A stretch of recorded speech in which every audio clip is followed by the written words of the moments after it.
Hello everyone, welcome to science class. आज हमारी दूसरी कक्षा है ये ऑनलाइन। और लास्ट दिन पर हमने बात की थी किस चीज़ की स्टूडेंट्स, तो क्लासिफिकेशन की बात कर रहे थे। और क्लासिफिकेशन में हम प्लांटी का क्लासिफिकेशन पढ़ रहे हैं, जिसमें हमने एक पढ़ लिया था जो कि था थैलोफाइटा या थैलस। आज हम लोग दूसरा पढ़ाई करेंगे। हम लोगों का दूसरा टॉपिक है ब्रायोफाइटा। तो स्टूडेंट, अब ब्रायोफाइटा क्या होता है कि इनका शरीर अधिक जटिल होता है, मतलब कॉम्प्लेक्स, यानी कि इसमें ऊतक जैसी संरचना अब कुछ पाई जाएगी। ठीक है, तना पत्ती जैसी संरचना भी इसमें क्या होती है, पाई जाती है।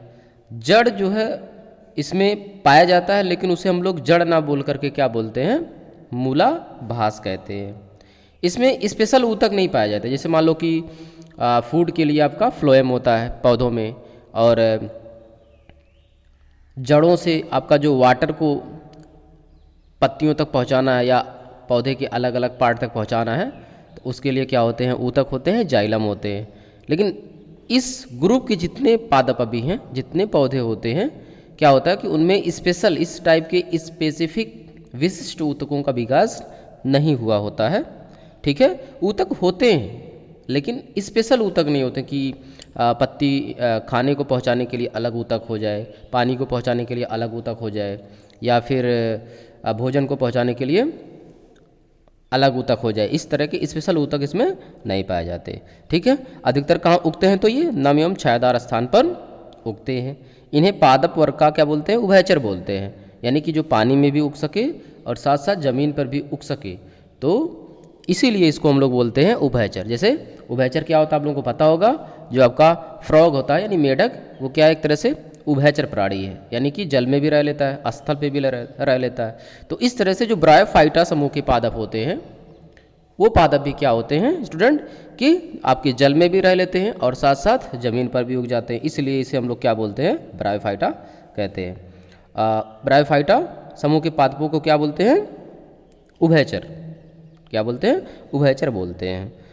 आई थिंक समझ में आ रहा होगा। इसमें एग्जाम्पल क्या हो जाएगा, मास हो जाएगा, रिक्सिया। जैसे मास को फ्यूनेरिया भी कहते हैं, हमने यहाँ स्ट्रक्चर एक बना लिया है। देखिए यहाँ जो जड़ वाली जैसी संरचना होती है, इसे हम लोग जड़ नहीं बोलते, इसमें क्या बोलते हैं, मूलाभास। और पत्तियाँ, ये तना हो गया, और ये पत्तियों जैसी संरचना होती दिखाई पड़ती है इसमें, यानी कि जड़ के स्थान पे मूलाभास, तना, और फिर क्या होती है इसमें पत्ती जैसी संरचना का विकास हो चुका होता है। चलिए फिर आगे चलते हैं। अब हम लोग क्लासिफिकेशन में तीसरा पढ़ेंगे, जो कि हम लोगों का है टेरिडोफाइटा। ठीक है, अब टेरिडोफाइटा में क्या होगा, अभी तक आप लोगों ने पढ़ा कि जड़, तना और पत्तियां तो पाई जाती हैं, लगभग पाई जाती हैं, लेकिन जड़ के स्थान पे ब्रायोफाइटा में आपका क्या होता है, एक तरह से मूलाभास कहलाता वो। ठीक है, तो आगे अब चलते हैं हम लोग। टेरिडोफाइटा में पहली जो इसकी प्रॉपर्टी होती है, इसकी जो गुण है इस समूह के पादपों की, वो है जड़, तना, पत्ती स्पष्ट रूप से क्या होती है, इसमें पाई जाती है। समझ में आ रहा होगा कि उसके आगे का है ये। संवहन ऊतक, जाइलम तथा फ्लोएम अल्प विकसित होते हैं। मतलब अभी पिछले वाले मैंने बताया कि जो आपका ब्रायोफाइटा होता है उसमें ऊतक तो पाए जाते हैं, लेकिन स्पेशल ऊतक नहीं पाए जाते। अब स्पेशल कहने का मतलब ये है कि फूड को ले जाने के लिए अलग ऊतक होते हैं, और आपका पानी ले जाने के लिए अलग ऊतक होते हैं। उन्हें स्पेशल काम करने के लिए अलग अलग ऊतक होते हैं, तो स्पेशल ऊतक बोला जाता है, यानी कि विशिष्ट ऊतक कहते हैं। तो इसमें क्या होता है कि होते तो हैं लेकिन बहुत ज़्यादा डेवलप्ड नहीं होते। संवहन ऊतक जाइलम और फ्लोएम होते हैं। फ्लोएम यानी कि फूड को ले जाता है। जैसे आप लोगों को पता होगा कि जो पेड़ पौधे होते हैं, कार्बन डाइऑक्साइड, सनलाइट, वाटर के प्रेजेंस में क्या करते हैं, क्लोरोफिल जो पत्तियों में होता है उससे अपना भोजन बनाते हैं। तो भोजन पत्तियों में बनता है, और पत्तियों के द्वारा कैसे जड़ों तक पहुंचेगा, जड़ों तक जाएगा तभी तो वृद्धि होगी पादपों में, पेड़ पौधों में।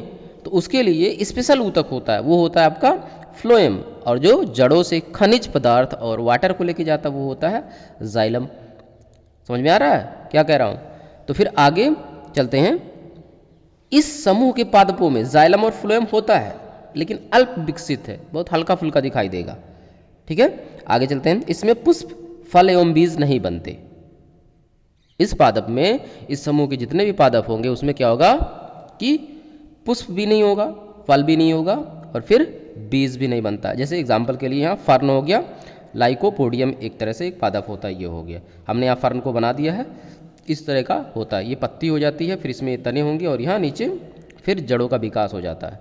तो स्टूडेंट आई थिंक समझ में आ रहा होगा। आगे चलते हैं, आप देखते हैं ये क्रिप्टोगैमस पौधे क्या होते हैं, यानी कि क्रिप्टोगैम क्या होते हैं। तो देखो अभी लास्ट टाइम पर किसी ने क्वेश्चन भी पूछ लिया था, तो तीनों समूह अभी हम लोग पढ़ चुके, थैलोफाइटा, ब्रायोफाइटा और आपका टेरिडोफाइटा, ठीक है। इन तीनों को सम्मिलित रूप से क्रिप्टोगैमस बोलते हैं। मतलब थैलोफाइटा, ब्रायोफाइटा और टेरिडोफाइटा तीनों को क्या बोलते हैं, क्रिप्टोगैमस बोलते हैं। इसमें जो भ्रूण होता है वो नग्न होता है। भ्रूण का मतलब जिससे दूसरा कोई नया पौधा बनेगा वो उसे भ्रूण बोला जाता है एक तरह से। तो वो नग्न होता है, बीज व फल नहीं बनता। इन तीनों समूहों में बीज और फल नहीं बनते। जननांग अप्रत्यक्ष होता, मतलब दिखाई नहीं देता। जननांग कहने का मतलब क्या है कि जैसे मेल और फीमेल के जो पार्ट्स होते हैं वो इसमें स्पष्ट रूप से दिखाई नहीं पड़ते, अप्रत्यक्ष होते हैं, यानी कि दिखाई नहीं पड़ते हैं।